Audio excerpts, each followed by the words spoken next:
channel Ngulik Horor.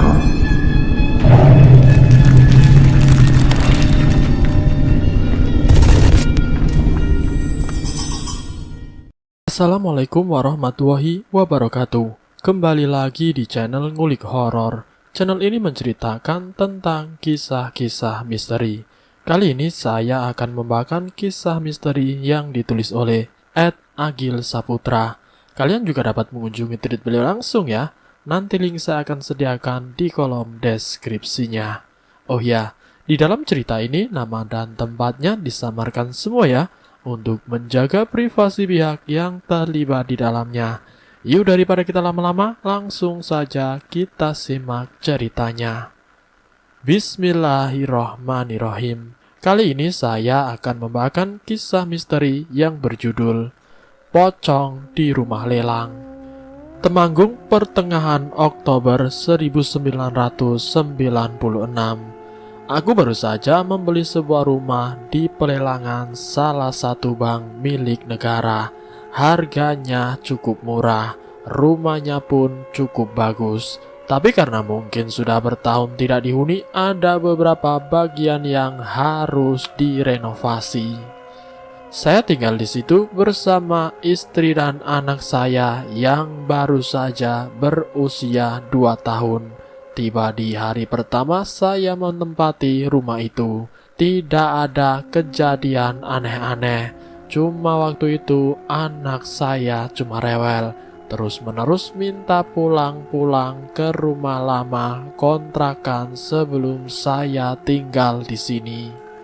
Ah, biasa, pikirku. Mungkin memang belum terbiasa saja. Hari pun berlalu, seminggu sudah saya tinggal di situ. Mulai timbul keanehan-keanehan seperti bau bangkai di setiap menjelang maghrib dan hilang setelah azan isya. Awalnya saya pikir itu bangkai tikus atau apakah itu, tapi setiap saya cari selalu tidak ada. Dan sumbernya pun berpindah-pindah, terkadang dari ruang tamu, kamar, dan juga kamar mandi. Tapi waktu itu saya tidak mau berpikir macam-macam. Saya pun mencoba untuk tidak memperdulikannya. Pernah di suatu hari sepulang kerja, anak saya berbicara, "Pak, tadi ada hantu di kamar," dengan logat cadelnya. Boboknya guling-guling sambil dia memeragakannya di depan ruang TV. Itu kejadiannya siang, sambil menunjuk arah kamar itu. Jadi di rumah ini ada 2 kamar, satu untuk tidur kami, satu lagi untuk ruang menyetrika. Anakku menunjuk ke arah kamar yang untuk setrika tadi. Saya pun cuma bisa bilang tidak apa-apa, sambil aku agak sedikit merinding. Saat saya akan mandi, dengan penasaran saya masuk ke kamar itu dan tahu apa yang saya temukan. Saya mendapati ada tanah-tanah basah di atas kasur lantai di kamar itu. Saya pun mencoba memegangnya dan memang benar itu tanah basah. Tiba-tiba juga tercium bau bangkai. Namun sebentar terus menghilang. Saya memutuskan untuk langsung membersihkannya tanpa memberitahu istri. Setelah itu saya pun bergegas untuk mandi. Terus terang setelah kejadian itu saya menjadi kepikiran, ada apa ini? Karena itu saya mencoba mengadu ke ayah saya. Setelah saya bercerita panjang lebar, ayahku cuma berkata, "Sudah ku bilang, jangan beli rumah itu." Memang dari awal ayahku tidak setuju kalau aku membeli rumah ini. Tapi memang akunya saja yang ngeyel. Dan mumpung ada kesempatan, namanya orang hidup pasti ingin punya rumah sendiri. Tapi sekarang sudah terlanjur. Ayahku pun menyarankan untuk mengadakan yasin dan tahlil di rumah itu. Diadakanlah prosesi itu, mengundang tetangga sekitar rumah. Bersyukurnya para tetangga cukup baik dan antusias. Ramai sekali dari ruang tamu sampai teras depan terisi penuh. Mungkin sampai hampir tidak cukup makanan yang harus kami hidangkan. Tidak lupa para ibu-ibu pun juga membantu istri saya di dapur. Singkat cerita, doa pun selesai. Para tetangga mulai ngobrol sembari menikmati hidangan. "Semoga betah ya Mas tinggal di sini," kata Pak RT mewakili para warga. Selang mungkin 1–1,5 jam, satu persatu warga berpamitan pulang. Dan tinggallah 3 orang, saya, Pak RT, dan juga Pak Kaum atau Ustadz. Kita pun asik mengobrol kemana-mana. Dan saya pun berpikir untuk bertanya kepada mereka tentang rumah ini. Dengan agak ragu saya pun bertanya kepada mereka, khususnya kepada Pak Kaum, tentang kenapa dan ada apa di rumah ini. Saya pun menceritakan beberapa keanehan yang saya alami, dan terjadilah percakapan panjang antara kita bertiga, dan akan sangat kusut bila saya tulis detailnya di sini.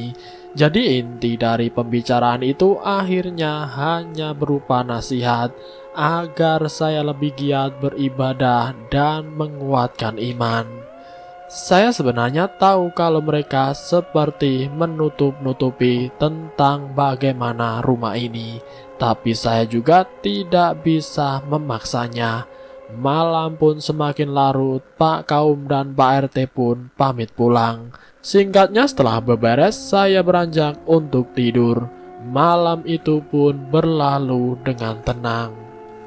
Sudah hampir 3 bulan saya di rumah ini, gangguannya masih sama, yaitu bau bangkai yang berpindah-pindah, lama-lama seperti terbiasa. Yang penting anak dan istri tidak mengeluh, tapi semua berubah sejak ada teman saya yang datang ke rumah. Menurut pengakuannya si dia bisa melihat hal-hal begituan atau indigo kalau zaman sekarang. Percaya tidak percaya, karena jujur saja saya tidak begitu sreg dengan orang ini. Selain karena perangainya yang sombong, dimanapun tempatnya obrolannya selalu tentang klinik. Singkat cerita, datanglah si Joni ke rumah. Ngobrol basa-basi dan sampailah pada obrolan kalau rumah saya ini banyak penunggunya. Saya pun mengiyakan, terus dia juga menawarkan diri untuk mengusir hantu-hantu di sini. Kebetulan sekali. Walaupun dalam hati saya masih kurang percaya dengan kemampuannya, dia pun minta sejumput garam dan mulailah prosesi gerak-gerakan ala dukun sambil menaburi garam di setiap sudut-sudut ruangan. "Sudah saya usir semua, rumahmu sudah bersih," kata Joni sambil menggenggam kain hitam. "Semoga saja beneran, batinku." Singkat cerita, Joni pun pulang dan malam pun tiba. Malam ini terasa aneh, perasaanku gusar tidak tahu sebabnya. Hawanya panas sampai saya memilih tidur di ruang tamu. Waktu itu tengah malam saat saya mulai tertidur, ada suara yang membuatku terjaga lagi. Kring, kring, kring, seperti suara kerincingan. Suaranya dari teras rumah. Karena penasaran, saya mencoba mengintip dari tirai. Kring, kring, kring. Suara itu masih ada. Saya pun menengok ke kanan dan ke kiri. Perlahan suara itu menghilang. Tapi ketika saya berpaling, kring, kring, suara itu ada lagi dan sangat keras. Suaranya tidak lagi dari depan rumah, tapi di dalam rumah. Kerincing! Dan ada sesuatu jatuh tepat di depanku. Sesosok pocong, kainnya lusuh, mukanya tertutup rapat kecuali mulutnya. Dengan suara yang berat, sosok itu berkata, "Pergi kamu dari sini!" Seketika semuanya menjadi gelap. Dan aku terbangun keesokan harinya di tempat yang sama. di mana aku melihat sosok itu. Hari itu aku pun mengalami demam tinggi, tapi aku tidak berani bercerita kepada istri saya. Dan mulai dari sini kejadian demi kejadian menakutkan kerap aku alami di rumah ini. Apa yang dikatakan Joni kalau penunggunya sudah diusir semua itu berarti tidak benar. Justru dengan kedatangan Joni, suasana rumah malah tidak baik. Gangguan yang dulu cuma berupa bau-bauan sekarang mulai menjadi penampakan. Tapi hikmah dari kejadian malam itu saya menjadi lebih giat beribadah sebisa mungkin. Sholat 5 waktu dan tahajud, dan itu cukup manjur dalam beberapa bulan ke depan. Gangguan sudah tidak ada, ini sudah berakhir. Hampir minimal 4 kali dalam seminggu saya tahajud. Rasa takut di rumah mulai berangsur-angsur menghilang. Saya pikir dengan giat beribadah mungkin semua sudah berakhir. Saya pun mulai takabur dalam hati. Tapi ternyata semua belum berhenti. Suatu malam saya bangun sekitar jam 3 dini hari. Dengan percaya diri saya pergi ke kamar mandi untuk mengambil wudhu. Tidak ada perasaan apa-apa waktu itu sampai ketika saya mulai berwudhu dan membasuh muka seperti tercium bau bangkai menyengat cepat terus menghilang. Saya pun sempat berhenti sejenak, tapi setelah bau itu menghilang, saya pun berpikir, itu cuma perasaan saya saja. Saya pun berjalan menuju ke tempat sholat. Saya kasih sedikit gambaran, jadi kiblat di tempat sholat di kamar itu kebetulan menghadap pintu dan jendela. Lalu kemudian saya pun mulai sholat tahajud. Di rakaat pertama awalnya biasa saja, tapi saat sujud saya mulai tidak kusuk. Bau bangkai itu tercium lagi, sangat menyengat, dan entah kenapa saya merasa ada yang mengamati dari jendela depan. Saya mulai takut, tapi saya tetap mencoba melanjutkannya.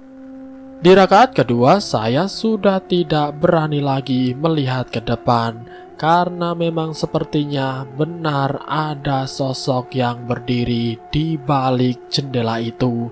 Dan ketika saya membaca surat pendek setelah Al-Fatihah, saya mendengar jelas ada yang menirukan doa saya dengan suara berbisik. Qul huwallahu ahad, Qul huwallahu ahad, Qul huwallahu ahad, Qul huwallahu ahad. Suara yang menirukan dengan nada seperti mengejek. Di situ saya sudah tidak karuan, berdiri terpaku, tidak bisa bergerak. Lidah pun seperti kelut, tidak mampu berkata-kata. Jelas ini suara dari sosok di depanku. Dan entah kenapa yang saya lakukan, saya malah melihat ke arah depan. Dan memang benar di situ ada sosok pocong.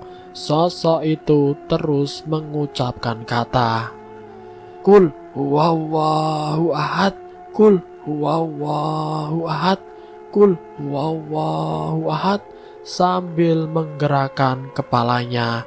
Suaranya semakin jelas dan berteriak, Qul huwallahu ahad, Qul huwallahu ahad, Qul huwallahu ahad, dengan kepalanya yang bergoyang-goyang seperti mengejekku. Entah berapa lama itu, akhirnya saya pun merobohkan diri sambil menutup mata.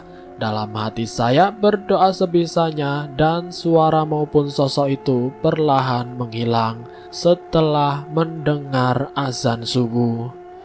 Sebenarnya dari awal kami menempati rumah ini, aku sudah mengalami hal-hal yang tidak wajar. Cuma aku tidak menceritakan kepada suami, takut membuat dia kecewa, karena beli rumah itu juga tidak mudah. Seperti di malam pertama aku tidur di rumah ini, aku bermimpi didatangi sesosok pocong. Sebenarnya aku juga masih bingung karena itu terlalu nyata untuk sebuah mimpi. Sampai aku memutuskan itu bukan mimpi biasa. Jadi begini ceritanya. Malam itu kami lelah tentunya. Baru saja pindahan, barang-barang pun masih belum tertata dengan rapi. Setelah menidurkan si kecil, kami melanjutkan menata barang-barang sampai agak malam. Dan sekira jam 11-an, kami berdua mencium bau bangkai. Sangat bau, aku pun mengira itu adalah bangkai tikus. Karena sangat mengganggu, aku dan suami mencoba untuk mencarinya. Kami mencari kemana-mana, ke semua sudut ruangan, tetap tidak ketemu. Sampai akhirnya bau itu hilang dengan sendirinya. Kami pun tidak berpikir yang macam-macam waktu itu. Karena lelah, kami pun memutuskan untuk tidur. Di dalam tidurku, aku bermimpi ada sosok wanita tua yang sedang mendekati anakku.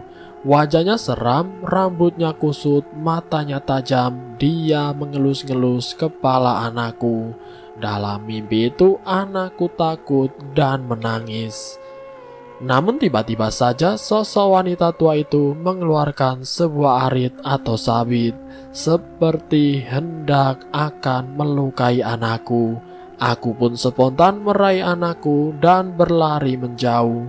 Dalam mimpi itu kakiku terasa berat sekali untuk berlari.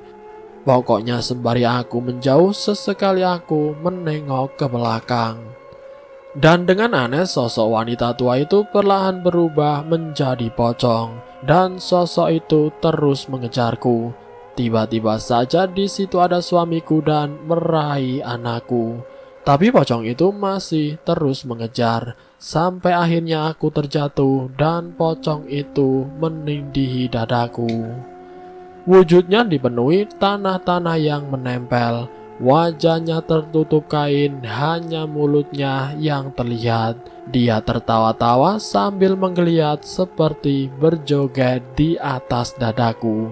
Sangat mengerikan sampai aku sulit bernafas. Dan saat aku terbangun, ternyata memang benar pocong itu berdiri di atas dadaku. Kepalanya menghadap ke bawah, mengeliat sampai tanah yang menempel di kain-kainnya berjatuhan di wajahku. Aku mencoba berteriak tapi tidak bisa. Aku berdoa sebisanya dalam hatiku.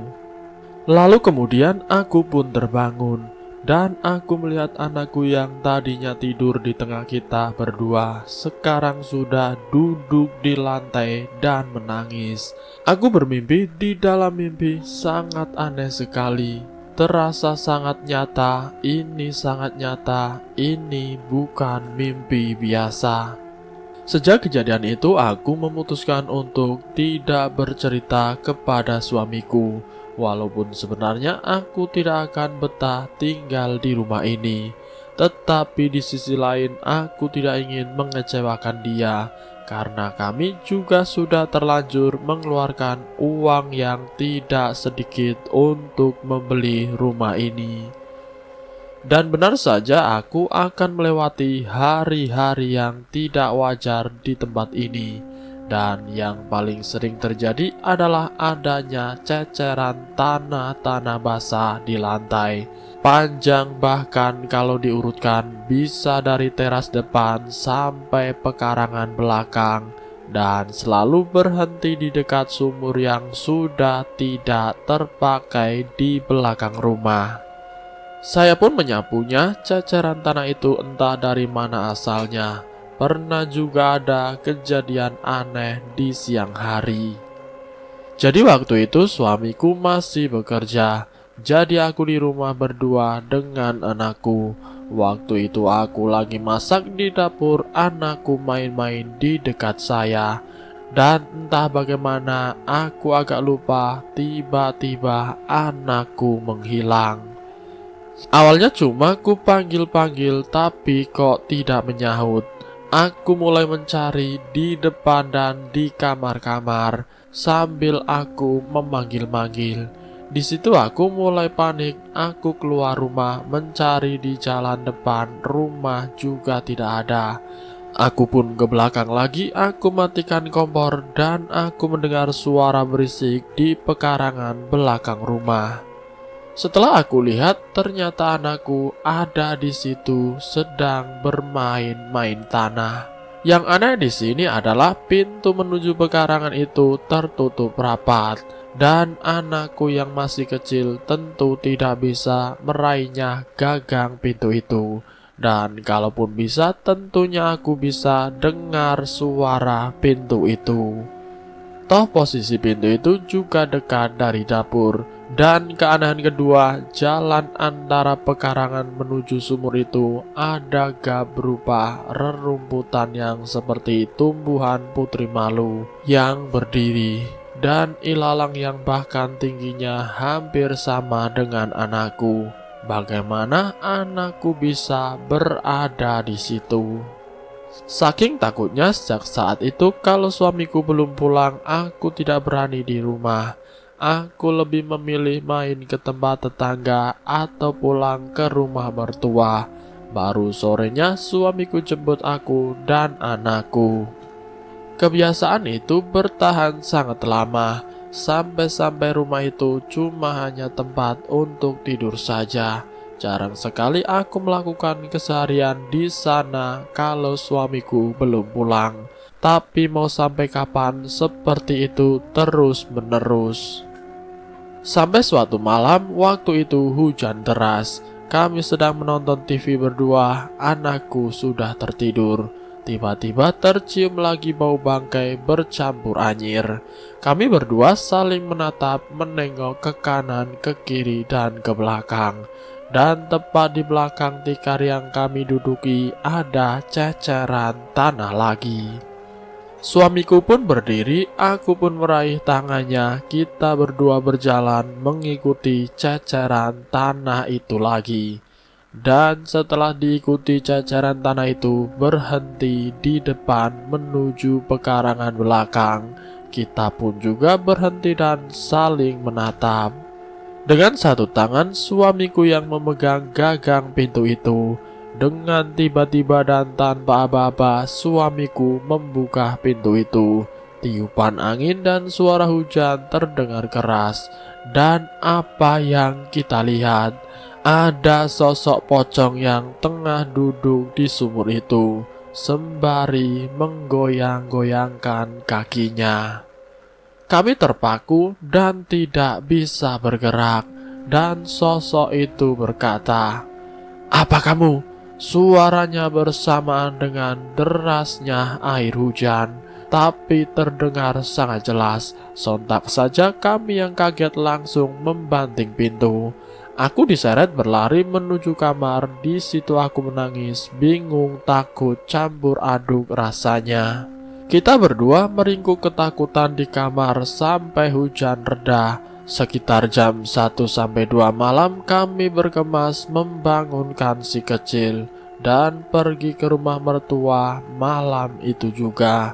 Sejak kejadian itu kami menjadi saling terbuka.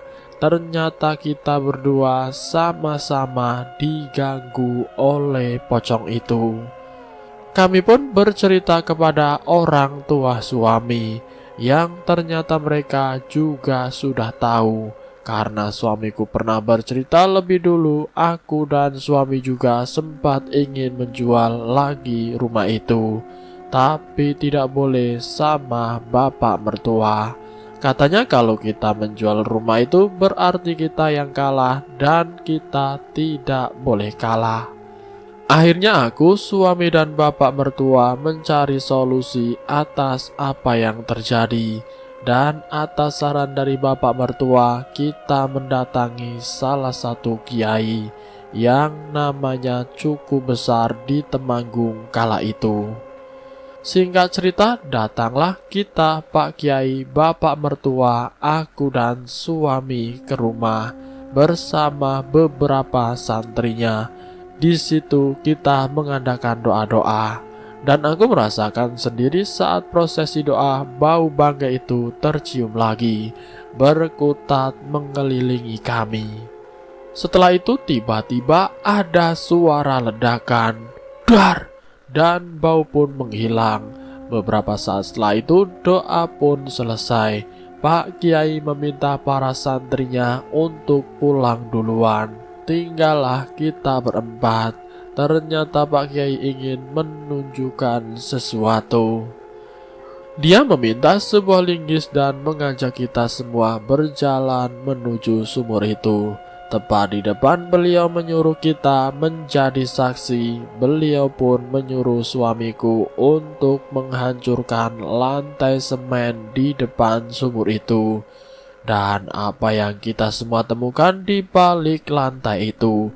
Sebuah boneka berbentuk pocong, seukuran jengkal orang dewasa. Dan setelah dibuka berisi gumpalan rambut yang panjang dan sebagian memutih. Setelah itu barang itu pun langsung dibakar oleh Pak Kiai. Dan menurut pandangan spiritual beliau, boneka itu sengaja diletakkan oleh pemilik pertama rumah ini. Mungkin sakit hati karena rumahnya disita oleh bank dan berharap agar tidak ada yang bisa betah tinggal di rumah ini. Alhamdulillah setelah itu kami kembali lagi tinggal di rumah itu. Sudah tidak ada lagi gangguan, sedikit pun tidak ada. Kami pun tinggal di rumah itu bertahun-tahun ke depan. Tapi sayang di tahun 2001 karena alasan pekerjaan suamiku kami harus pindah dan rumah itu terjual 5 tahun kemudian di tahun 2006 dan selesai. Itulah kisah misteri yang berjudul Pocong Rumah Lelang. Semoga kisah kali ini bisa menjadi pengetahuan untuk kita. Dan semoga kita dijauhkan dari hal-hal yang tidak kita inginkan. Semoga kita tetap selalu dalam lindungan Allah Subhanahu wa Ta'ala. Ambil sisi positifnya dan buang jauh-jauh sisi negatifnya. Terima kasih sudah mampir di channel kami. Jika kalian tertarik dengan video kami, silahkan tekan tombol like, share, dan komen. Tekan subscribe untuk mengikuti video kami selanjutnya. Wassalamualaikum warahmatullahi wabarakatuh.